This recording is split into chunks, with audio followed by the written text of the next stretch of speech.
Salut à tous, bienvenue sur Enduro Bike, on espère que vous allez bien. Aujourd'hui on se retrouve avec Max pour l'essai du GazGaz ECC.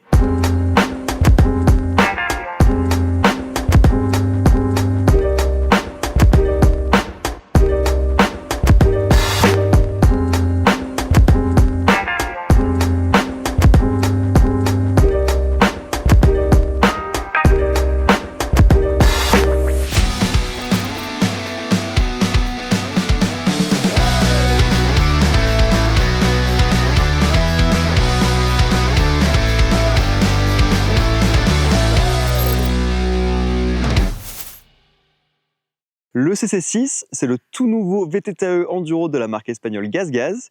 Il a la particularité d'être équipé du tout nouveau moteur SRAM développé en collaboration avec Brose. Il développe un débattement arrière de 160 mm, à l'avant 170 mm, le tout sur un châssis intégralement en carbone et des roues en 29 pouces. Les deux particularités du moteur SRAM Powertrain by Brose, c'est l'auto-shift et le coast-shift. L'un permet de passer les vitesses sans pédaler et le second permet de passer les vitesses automatiquement. Bon alors Hugo, Ouais. je viens de sortir le sondage de la story sur notre compte Enduro Bike. D'ailleurs, pense à nous suivre. Sur l'aspect esthétique de ce Tout à fait. GazGaz ECC, ouais. Ouais, c'est ça. Petit sondage, il y a un peu moins de 600 participants au vote. Eh ben, il y a 34% des personnes qui n'aiment pas. Bah là je vous comprends pas les gars. Je vous comprends pas. Alors là pour une fois je comprends pas la communauté. Moi non plus. Je trouve qu'il déboîte la rétine, il est vraiment très rincé, il a des lignes à tomber et puis en plus... c'est marqué GazGaz en gros, t'as l'impression d'avoir une grosse moto, c'est peut-être cet aspect-là. Ouais, de ce que j'ai vu sur les différents messages qu'on a pu avoir, c'est le fait que ça ressemble un peu trop à une motocross. Mais moi, je suis tout à fait d'accord avec toi, je suis fan, je trouve que le rouge, il est trop beau. Et puis, il a un look agressif, la ligne, elle est Ça sloopée fait comme ça. race de ouf. Et puis, petit ressort blanc. Ouais. C'est un peu stylé quand même. Ouais, avec le lettrage GazGaz blanc. Combo, Et puis, ressort blanc, lettrage blanc, ça tue. il y a un petit détail, enfin plein de petits détails aussi que vous voyez peut-être pas sur la petite story qu'on a postée sur Instagram pour le sondage. C'est tous les petits messages bien sympathiques et un petit peu rigolos qu'il y a sur le vélo. Il y a plein de petites attentions un peu fun, ouais. Exemple, look, I'm naked, je suis tout nu. Oui. Ça veut dire qu'il manque la protection qui est sur le dessus, là, ça c'est quand même très rigolo. Puis il y a des petits messages de race un petit peu partout. Enfin, c'est vraiment très très cool. Ouais, moi je le trouve dans l'ensemble très réussi. Ouais, et puis je pense qu'on se retourne dessus sur les trails, à mon avis, quand il passe. Ah oui, je pense que quand tu passes vite parce qu'il roule vite. Ouais, toi, pas moi. Les gens ils se retournent comme ça direct, c'est sûr. La gamme GazGaz ECC est composée de 3 modèles avec le CC4 qui amorce à 6 999 €, le CC5 à 8 999 € et nous avons testé la version 6 à 9 999 €. À ce tarif-là, on retrouve un duo de suspension de chez DVO préparé par WP. On retrouve aux avant-postes une DVO Onyx D1CV OTT en 38 mm de diamètre, comprenant un réglage de compression haute et basse vitesse et un réglage de rebond. Et pour l'amortisseur, c'est un DVO Jadix CV Coil, comprenant un réglage de compression haute et basse vitesse et un réglage de rebond. D'origine, le CC6 est équipé d'une transmission SRAM XO T-Type AXS avec une cassette en 1050 dedans, qui a la particularité d'avoir le dérailleur directement relié à la batterie.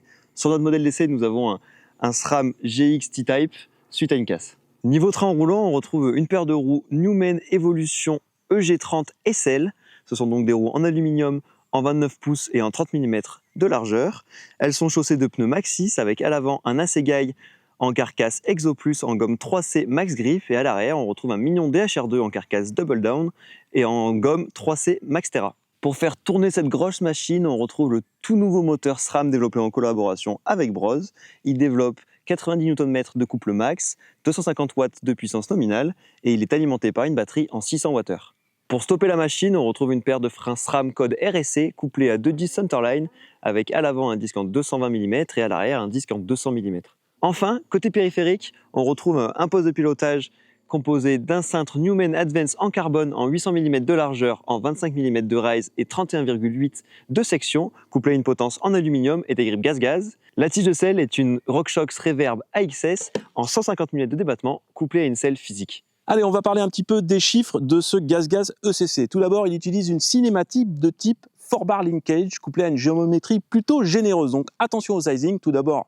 Ce vélo est disponible en 3 tailles uniquement, S, M et L. Et pour une fois, on a essayé une taille S sur laquelle on retrouve un reach de 450 mm, donc qui correspond plutôt à une taille M avec un empattement général de 1258 mm, ce qui est assez généreux. À l'avant, on retrouve un angle de chasse de 64 degrés et des bases de 461 mm, ce qui est particulièrement grand. On termine par le tube de selle qui est relevé à 76 degrés et qui devrait permettre une position de pédalage bien centrale. Bon Max, on va mettre un peu d'action, allumer ce moteur SRAM. On avait pas mal d'attentes quand même, pas mal de curiosité sur ce nouveau modèle de chez SRAM by Bros. Comment il fonctionne déjà?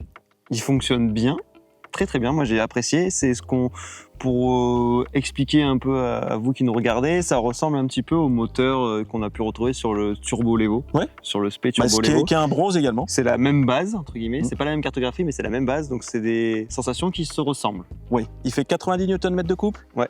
Il y a 2 modes par contre sur ce mode, sur ce moteur Deux modes SRAM. d'assistance possibles qui sont entièrement configurables via l'application SRAM. Oui. Tu peux régler ton pourcentage d'assistance, ton couple, ta puissance max, vraiment tout. T'as trouvé ça dommage? T'as trouvé qu'il manquait un 3e mode, puisque du coup on peut configurer le mode range et le mode rallye comme on veut. Le mode rallye, bien sûr, on va le pousser à fond, généralement. Ouais. Et le mode range, bah, il faut hésiter entre un mode éco puis un mode un peu plus intermédiaire. Donc ça, c'est là que le bas blesse. J'ai trouvé ça dommage, surtout sur des endroits où tu as besoin d'avoir un intermédiaire. Je pense notamment sur des singles un peu en montagne où tu as des besoins d'avoir de l'assistance, mais pas trop non plus.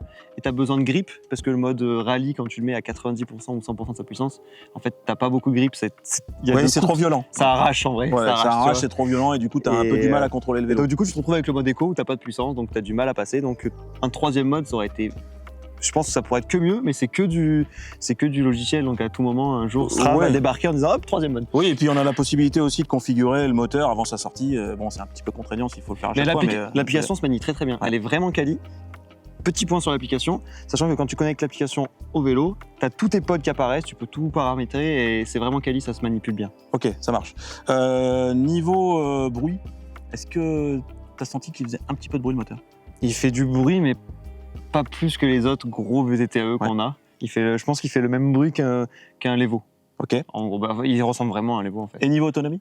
Niveau autonomie, là avec les 2 modes, du coup c'est là où j'ai été un peu... Bon, t'as tout roulé en mode rallye toi, non? Oui, comme d'hab. Ouais. En vrai, oui. J'ai essayé de rouler un peu à l'écho, mais en fait...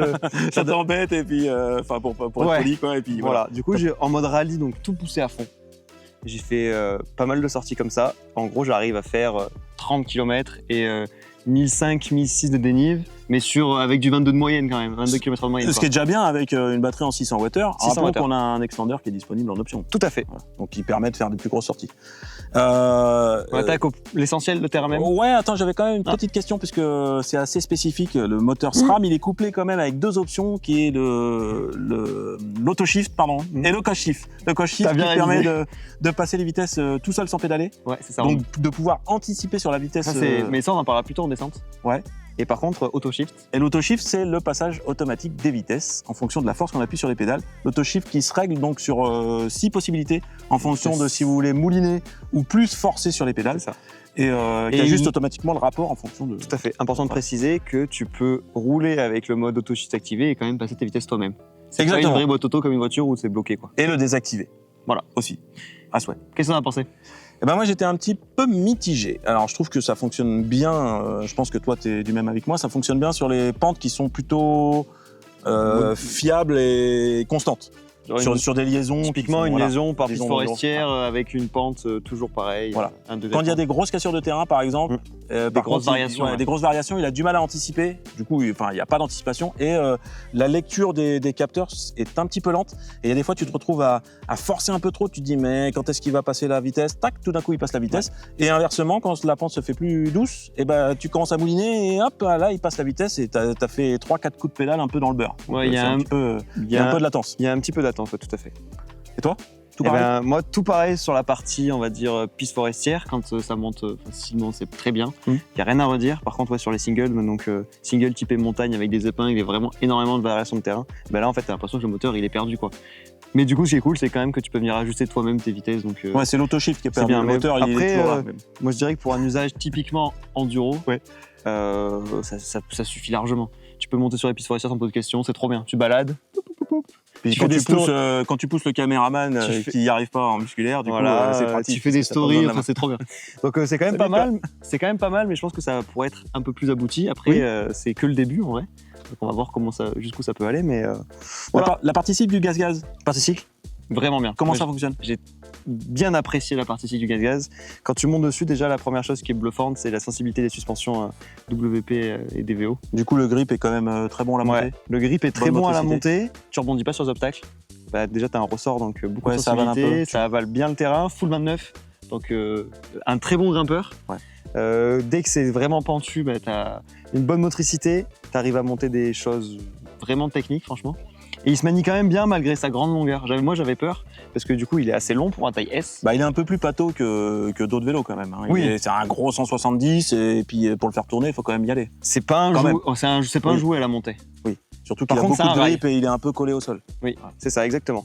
Il a beaucoup de grip au sol, mais par contre, tu arrives quand même avec le moteur à jouer pour lever la roue avant pour prendre des épingles un peu serrées. Mais par contre, c'est pas. C'est lui, bien sûr, bien évidemment. Peut-être. Mais c'est pas le plus joueur. Ok.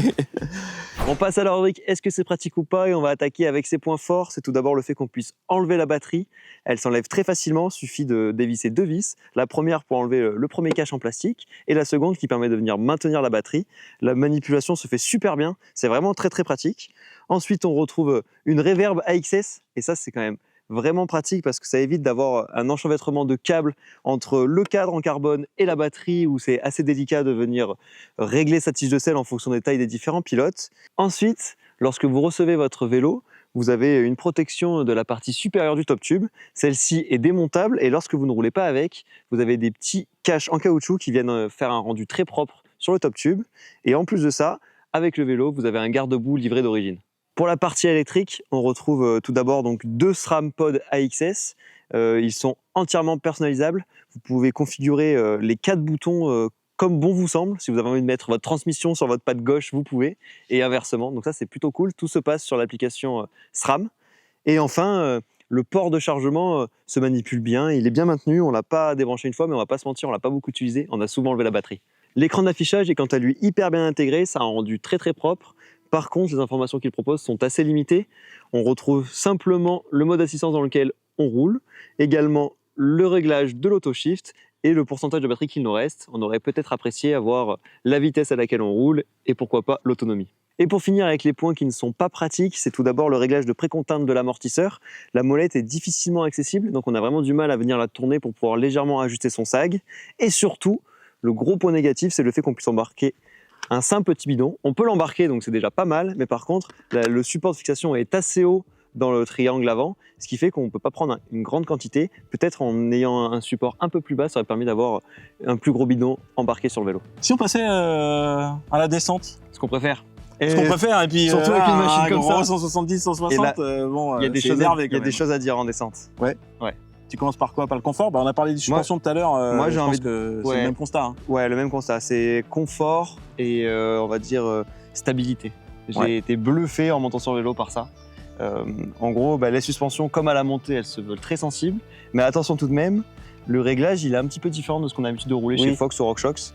J'ai eu du mal à m'y faire au départ. J'ai mis une sortie où j'ai roulé justement avec Adrien et il m'a entendu pester. Donc un petit peu particulier parce que déjà, j'ai un peu plus de pression dans les suspensions. Et puis outre ça, c'est que je roule avec les compressions assez fermées.